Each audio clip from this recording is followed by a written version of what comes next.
Ah oui? On n'avait tellement pas de parfum que... Rose et rouge. Ah oui, j'ai pas de rose. Pourquoi? Elle serait beau, plus de rose. Elle aime pas le rouge.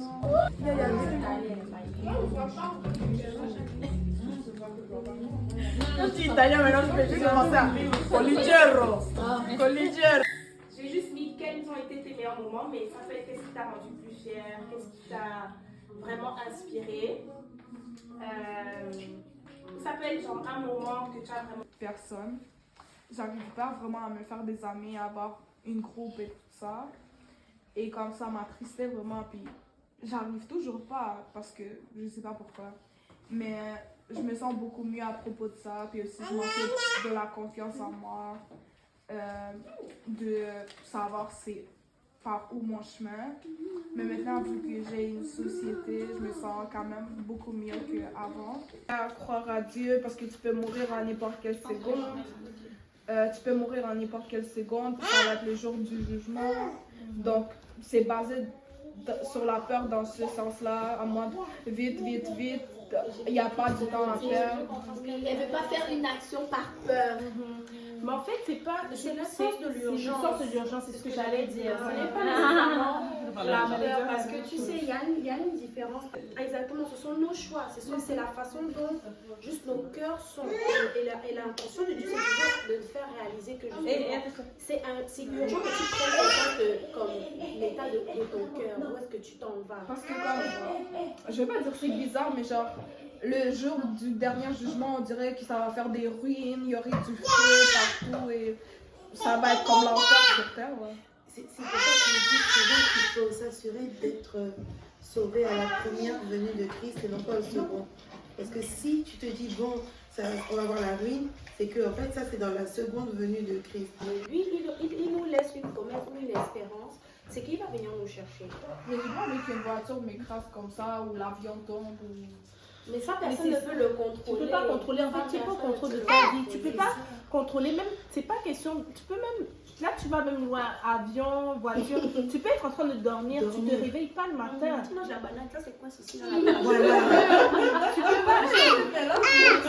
Non, mais c'est pas pour te mettre le stress, c'est juste pour te dire que nous toutes ici, on est conscientes du fait que on ne tient pas notre vie entre nos mains, tu vois.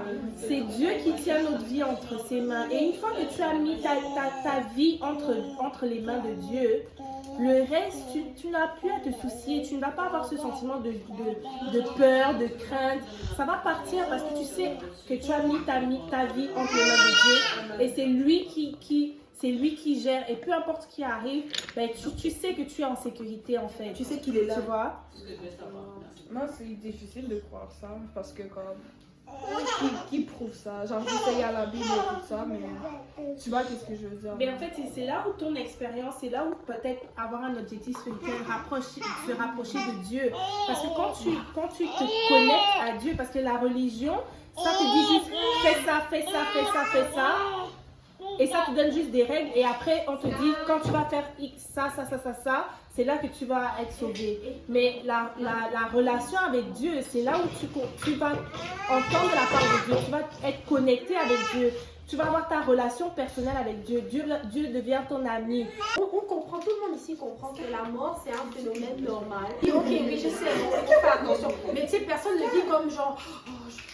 je vais mourir aujourd'hui, tu sais, on le garde dans le fond de notre tête. Je peux plus traverser la route parce qu'il y a des risques là. Mais on vit avec cette compréhension-là et justement nos choix sont basés, de tous les jours sont basés sur cette compréhension. Demain ne m'est pas garanti, la minute d'après ne m'est pas garantie, alors je vais m'assurer le plus possible comme Laura et tout le monde ici dans la salle disait que écoute, j'ai ma relation avec Dieu en dehors, c'est les lois de la nature, de la vie.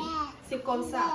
S'il y a la vie, il y a la mort. Il ne peut pas y avoir la vie sans la mort. C'est impossible. Mais Dieu dit choisis la vie. C'est juste comme ça. Et donc, le gros point là dans tout ça, c'est qu'il faut juste que tu approches la mort de la bonne façon, la conversation de la mort de la bonne façon. Il y a des gens qui ont peur, c'est vraiment tout à fait normal. Il ne faut pas que tu vois ça comme genre, oh non, je ne veux pas y penser parce que ça me fait trop peur. Non, approche le sujet en disant, ok, je reconnais que j'ai peur, mais je veux apprendre comment genre justement gérer cette peur-là. Genre apprendre à comment genre la taper. Tous les cliniciens que tu vas rencontrer, peu importe pour qui tu vas les voir, si tu dis que tu as peur de la mort, ben ils vont te dire, écoute, c'est normal. C'est pas naturel chez nous de vouloir mourir, mais il faut que tu aies tes propres aussi convictions par rapport à la mort. Tout le monde ici a des convictions par rapport à la mort. Tout le monde ici. Tout le monde ici a des convictions. C'est des convictions chrétiennes. Hein. Justement, parce que écoute, c'est un choix. Tout est basé sur les choix. Mais c'est aussi basé sur notre expérience. Moi, je peux témoigner que je n'ai pas peur de la mort parce que j'ai expérimenté Dieu. J'ai ma relation avec Dieu. Tu vois? Si toi, tu n'as pas expérimenté ta relation avec Dieu, c'est sûr qu'il y aura de l'incertain. Mais c'est correct. L'environnement dans lequel on est là, c'est justement ça. Tu dois apprendre. Genre, tant que tu restes ouverte, c'est toujours ce que je t'ai répété. Tant que tu restes ouverte, tant que tu prends ça relax, dans le sens, ok, je comprends peut-être pas tout, mais je veux. Dieu va te parler. Dieu va le faire. Amen. Quels sont les moments qui m'ont le plus marqué? Je suis allée aux États-Unis pour la toute première fois et j'ai rendu ministère dans une église toute seule. La toute première fois que tu as dansé? Non, que j'ai rendu ministère dans une église aux États-Unis toute seule. Oui. Bravo. Ça c'était un highlight. J'ai eu un nouvel emploi. Je suis allée dans le sud de la France pour la première fois.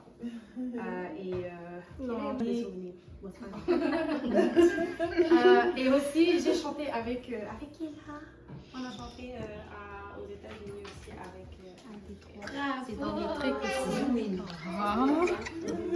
Ok, The Bad, j'ai eu de l'anxiété en 2024, beaucoup d'anxiété à propos de beaucoup de choses. Le fait que je vivais de l'anxiété aussi, ça faisait partie en fait j'ai écrit Unhealthy Habits. Parce que par exemple, genre pas faire d'exercice physique, c'est ça aussi qui comme pas de sommeil, mais ça me donnait pas, j'arrivais pas à dormir. Bref, c'était plus de McDo. Dans Ugly, j'ai fait un épisode de burn-out. J'ai perdu une relation qui était vraiment importante pour moi. Objectif personnel, me rapprocher vraiment de Dieu au lieu de le fuir lorsque je suis confrontée à mes faiblesses.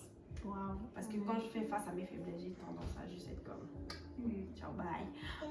Objectif spirituel, justement, genre prier plus, jeûner plus, lire ma Bible, juste vivre une vie pour Dieu juste simple et juste passionnée et puis sans complications. Verset biblique, en fait, c'est vraiment Psaume 109, verset 4. En fait, c'est de 1 à 4, mais le verset vraiment clé pour moi en 2025, c'est tandis que je les aime, ils sont mes adversaires, mais moi, je recours à la prière. C'est la partie qui dit, mais moi, je recours à la prière. C'est vraiment genre le verset directionnel. Et mon objectif communautaire, c'est vraiment faire plus de pop-up pour le coffee shop. Si vous faites partie de Pizza Young, know already, pour lever les fonds pour nos missionnaires et pour sponsoriser aussi d'autres projets à l'église. Wow, et puis, gratitude, je suis très reconnaissante pour JP Miel. Ils m'ont travaillé ces petits.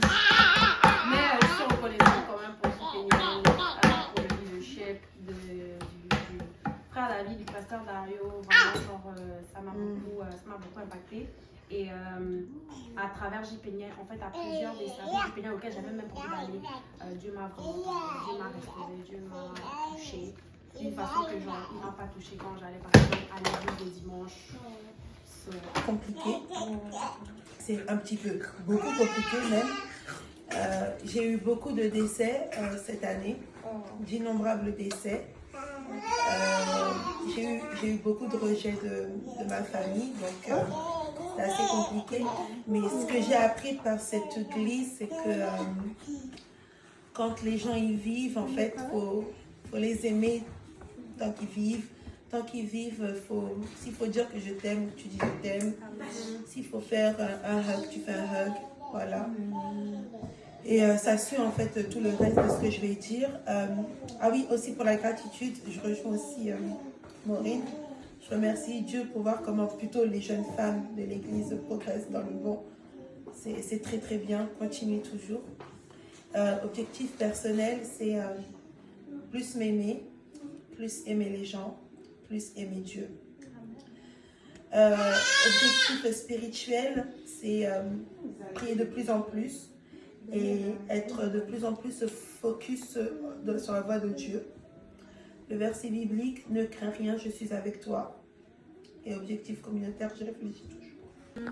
Ben, de good, c'est que je suis encore à l'église et j'ai vraiment aimé la retraite JPNL. Le fait que mon père a été initié à l'église puis qu'il a ressenti la présence du Seigneur, pour moi, c'était vraiment quelque chose de gros. Et voir des gens de Marie-Victorin rechercher Dieu puis recevoir aussi le don du Saint-Esprit, certains être baptisés, c'était good. Et aussi avoir été à chanter à Détroit avec mon frère. De bad, quel était un défi que tu as sorti? Ben, j'ai surmonté et resté positive malgré les problèmes à la maison et tout. Genre, je restais positive, je transmettais pas ça genre à l'extérieur et tout. Puis je remercie le Seigneur parce qu'il m'a fortifié là-dedans aussi. De ugly, merci Seigneur parce qu'il n'y avait pas de ugly en tant que tel là, il y avait juste des bad.